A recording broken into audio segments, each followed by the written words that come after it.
Good morning, students. This is Nandita Singh from Lokmanya Tilak School. I am going to explain you chapter 1, second part of chapter 1.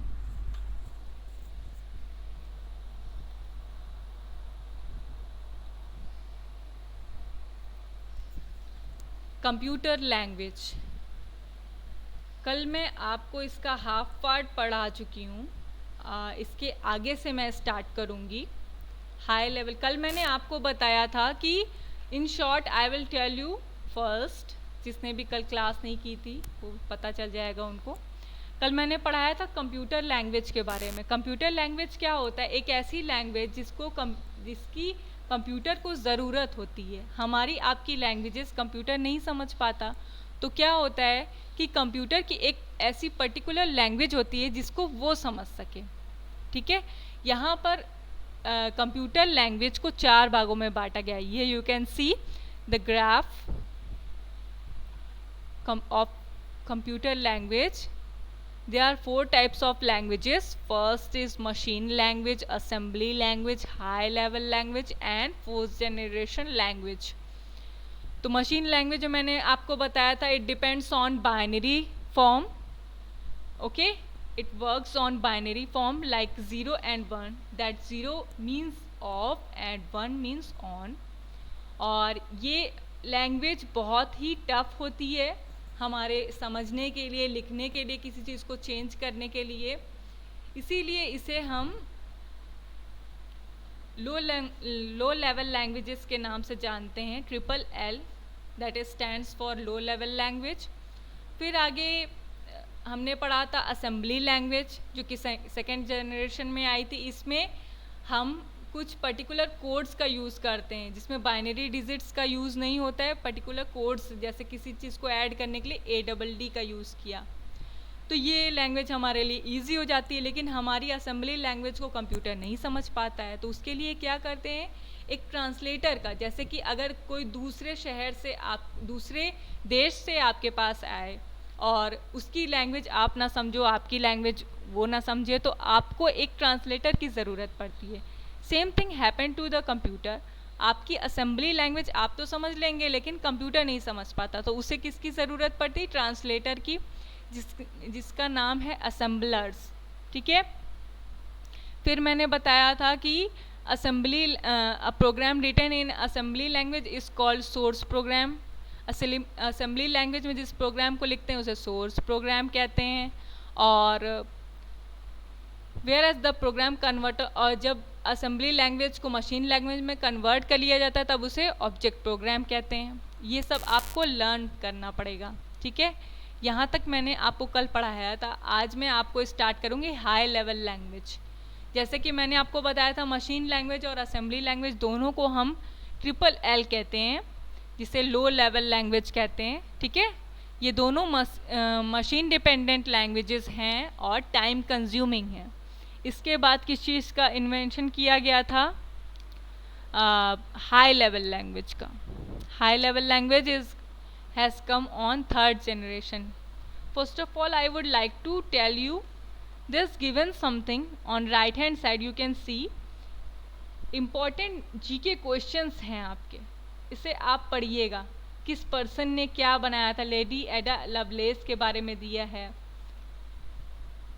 John W Turkey के बारे में दिया है, और भी important चीज़ें दी हैं जिससे आपको पढ़ना है, समझना है, लर्न करना है, जिसका भी नाम है। ठीक है, किस सन में क्या बनाया गया था, किस ईयर में क्या बना था। चलिए हाई लेवल लैंग्वेज स्टार्ट करते हैं। The restrictions in the usage of machine and assembly language prompted people to develop a language with the following features. Restriction means होता है बाउंडेशंस। ठीक है, the restrictions in the usage of machine and assembly languages prompted people to develop a language with the following features. जैसे कि पहले की languages में, machine और असेंबली लैंग्वेजेस में बहुत सारे बाउंडेशंस थे, बहुत टाइम टेकिंग था, इसलिए उसके आधार पर इन लोगों ने कुछ डिफरेंट लैंग्वेज बनाई जो हमारे लिए। फर्स्ट पॉइंट क्या है, उसके फीचर्स क्या होंगे? First point is simple end user friendly language. एक ऐसी सिंपल लैंग्वेज हो और वो यूज़र फ्रेंडली हो, मतलब यूज़र उसको आसानी से यूज़ कर सके। Next point is language that is machine dependent. Language उसकी मशीन डिपेंडेंट होनी चाहिए। Owing to the above mentioned features, it became easy to learn and use the computer languages. और ये सारे फीचर्स अगर उसमें हो जाएंगे, it became easy to learn, इसे सीखना बहुत आसान हो जाएगा, and use the computer languages, और कंप्यूटर लैंग्वेजेस को यूज़ करना भी आसान हो जाएगा। A large number of people started writing computer programs using these languages. जिससे कि क्या होने लगा, अरे ऐसे हाई लेवल लैंग्वेजेस बन जाने से क्या होने लगा कि अ लार्ज नंबर ऑफ पीपल, एक साथ कई लोग, a large number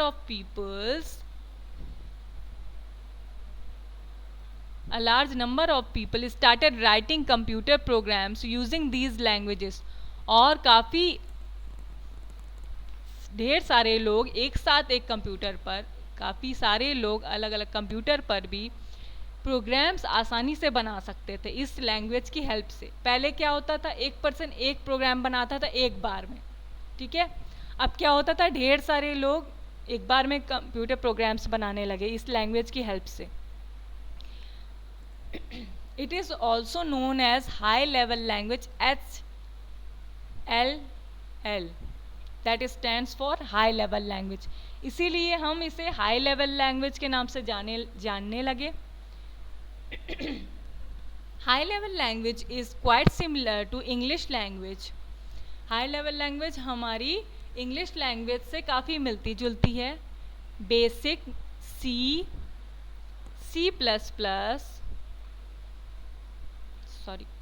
basic C++,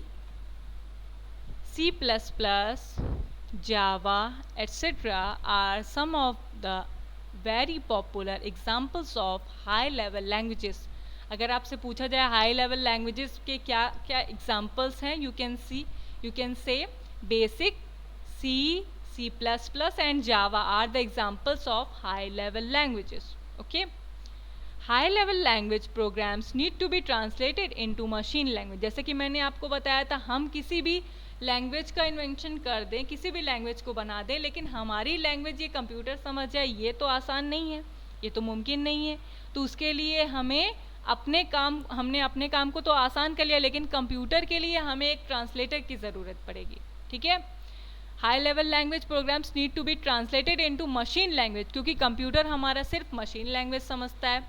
bye using the translator programs, और उसके लिए ट्रांसलेटर प्रोग्राम्स बनने लगे। There are 2 types of translator programs which are as follows. और 2 टाइप के ट्रांसलेटर्स बने हैं जिसके बारे में नीचे दिया गया है। तो हाई लेवल लैंग्वेजेस आपको समझ में आ गया, ये यूज़र फ्रेंडली है, सिंपल है, मशीन डिपेंडेंट है, और इसमें एक साथ कई प्रोग्राम्स बनाए जा सकते हैं। और इसके एग्जांपल्स हैं basic C and C++। So now I will come to the next point, interpreter. Interpreter is the first translator. Okay, the next one is compiler. Here you can see compiler. First is interpreter, and there are some differences between interpreter and compiler. चलिए पढ़ते हैं interpreter में क्या है। This translator program is used to convert a high level language program into machine language. This translator program is used to convert high level language program into machine language। क्या बताया जा रहा है कि इस ट्रांसलेटर इंटरप्रेटर का use किस लिए किया जाता था, हाई लेवल लैंग्वेज को मशीन लैंग्वेज में कन्वर्ट करने के लिए। क्यों? क्योंकि कंप्यूटर हमारा हाई लेवल को नहीं समझ पा रहा था। And interpreter translates line by line. Interpreter क्या करता था, किसी भी ट्रांसलेशन को लाइन बाय लाइन, एक एक लाइन करके उसको ट्रांसलेट करता था। Executes the instructions and then repeat the procedure of remaining instructions. Executes the instructions, और इंस्ट्रक्शंस मीन्स होता है निर्देश, जो भी आप कंप्यूटर को करने के लिए कहते हैं। तो वो निर्देशों का पालन करता था, इंस्ट्रक्शन फॉलो करता था, and then repeats the procedure of remaining instructions, और फिर सारे प्रोसीजर को करता था। मैं मतलब इंटरप्रेटर का क्या काम था, पहले लाइन बाय लाइन उसको ट्रांसलेट करता था, उसके बाद आगे का प्रोसीजर फॉलो करता था। If any errors are found they are to be removed immediately, और जैसे ही कोई भी एरर होता था किसी भी लाइन में, किसी भी सेंटेंसेस में, तो उसमें वो क्या करता था, they are to be removed immediately, और उसे तुरंत रिमूव करना पड़ता था, डिलीट करना पड़ता था। As the converted form is not stored anywhere, जैसे कि हाई लेवल को मशीन लैंग्वेज में कन्वर्ट कर लिया, ठीक है, तो उसके बाद वो कहीं पर भी स्टोर नहीं होता था, प्रीवियस आपकी लैंग्वेज कहीं पर भी स्टोर नहीं होगी। So it has to be generated at the time of execution of a program. So it has to be generated at the time of execution of a program, इसलिए पहले ही उसमें देख लेना पड़ता था कि कोई एरर तो नहीं, क्योंकि एरर आ जाने के बाद या पहले से उसमें कोई भी चीज़ें स्टोर नहीं रहती थी। Interpreter programs are preferred for beginners and are slow in execution speed. Interpreter programs preferred for beginners, beginners means जिन्होंने अभी शुरुआत की है प्रोग्राम को बनाने के लिए या किसी काम के लिए, तो ये उनके लिए इंटरप्रेटर ठीक है, उनके लिए फ़ायदेमंद है, आप वो उनको पसंद करेंगे। And are slow in execution speed, और इसकी एग्जीक्यूशन मीन्स आगे की फॉरवर्ड करने की स्पीड स्लो है, ठीक है। इसमें देखिए here's pink box is given, it is shown as an example. Let's read it. Suppose the French